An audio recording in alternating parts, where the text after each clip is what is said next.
একটা সাংসারিক যা যা লাগে সেগুলো কিন্তু সমস্তটাই তারা তুলে দিয়েছে মানুষের সেবায়। অতএব বারাসাত বড়বাজার মানুষের সেবায় নিজেদেরকে নিয়োজিত রাখে।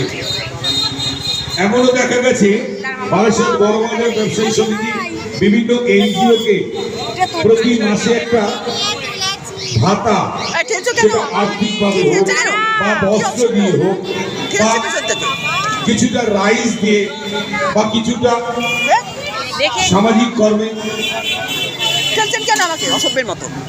যারা সামনে দাঁড়িয়ে প্রদীপের সামনে দাঁড়িয়ে আছে জুতোগুলো একটু খুলে আসুন, জুতোগুলো পাশে রেখে আসুন। কিভাবে হয় না কখনো কাজ, বারবার বলছি মণ্ডপের সামনে যাবেন জুতোটা খুলে যাবে, এটা আমাদের কেন বলতে হবে বলুন?